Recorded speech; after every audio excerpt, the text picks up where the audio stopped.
देखा, एक बार मुझे भी एक मौका दीजिए और रिजल्ट आपके सामने में 6 महीने का सिर्फ आपसे वक्त मांगता हूँ, मुझे सिर्फ 6 महीने का वक्त दे दिया।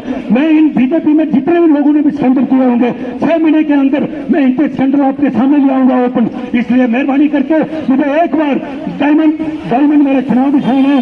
और मैं एक बात आपको बोलूं, डायमंड मुझे मिले कैसे, आपको पता है जिन्होंने इलेक्शन लड़ा है, इलेक्शन में इलेक्शन कमीशन चुनाव निशान देता है, मुझे 3 निशान दिए गए थे। एक दिया गया था किताब, एक दिया गया था कैंडल, दूसरी दी गई थी पार्टी। मैंने किताब सेलेक्ट की थी, ठीक है, मैं एजुकेट करूं। उसके बाद मैंने बोला था इलेक्शन कमीशन को अगर किताब नहीं दोगे आप तो मुझे कैंडल देना, ताकि मैं रोशनी कर सकूं, मैं लोगों को उजागर कर सकूं। मगर ऊपर वाले का करना क्या था, देखिए डायमंड को डायमंड ही मिला। एक लीक कराने से हूं और इन मगरमच्छों चोरों के खिलाफ खड़ा हुआ हूं, सिर्फ और सिर्फ एजुकेटेड यूथ की आवाज को उठाने के लिए। आप लोगों का हक जो है, हक को छीना गया है, उसको वापस ले आने के लिए। आपको मेरा कोई बाप दादा किसी पॉलिटिक्स में नहीं है, ना ही कोई रिश्तेदार।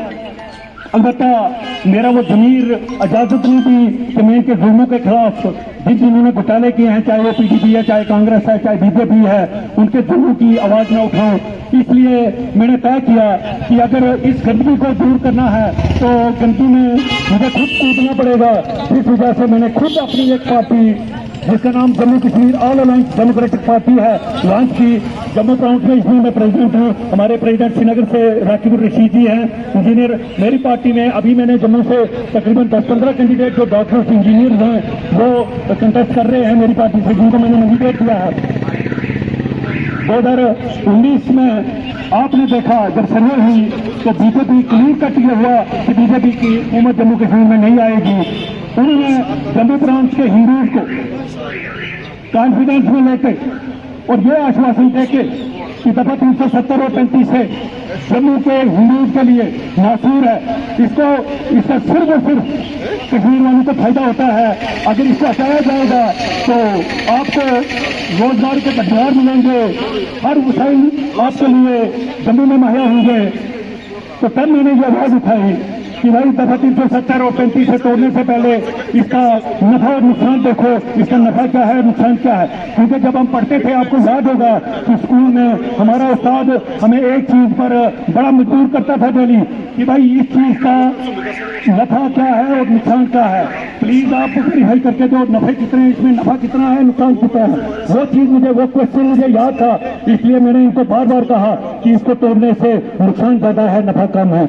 मगर फिर क्योंकि हमारी अपनी गलती थी, क्योंकि हमने इनको सारी चीज में 1 साइडेड वोट देकर इनको फिर मेजॉरिटी में सेंटर में ले आया था, जिस वजह से हमारी एक न चल पाई और दफा 370 और 35 रियासत से टूट गया।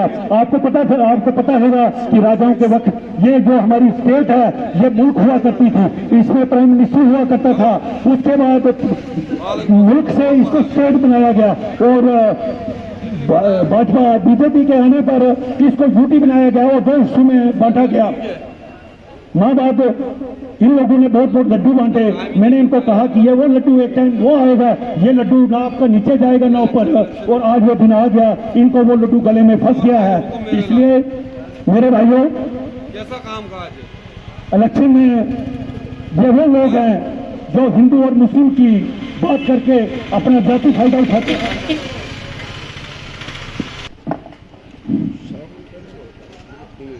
और हम लोगों को, क्योंकि हम देहाती लोग हैं, हर किसी पर विश्वास करते हैं, उसका ये नाजायज फायदा उठाते हैं। जैसा आपने देखा अभी इलेक्शन का बिगुल बंद हुआ, चलो भाई कांग्रेस और एनसी ने अकॉर्ड किया, बहुत अच्छा अकॉर्ड किया, ठीक बात है।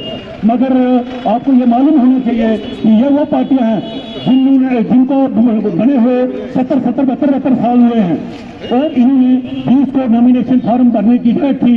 उससे पहले 20 क्या 25 तक इन रीजनल पार्टी ने, चाहे बीजेपी है, चाहे एनसी है, चाहे कांग्रेस है, इन्होंने अपने जो कैंडिडेट है वो घोषित नहीं किए। वो सिर्फ और सिर्फ इसलिए क्योंकि वो जानते थे ये वो कैंडिडेट है जिन्होंने आवाम का कोई काम नहीं किया, ये वो लोग हैं जिन्होंने सिर्फ घोटाले किए हैं।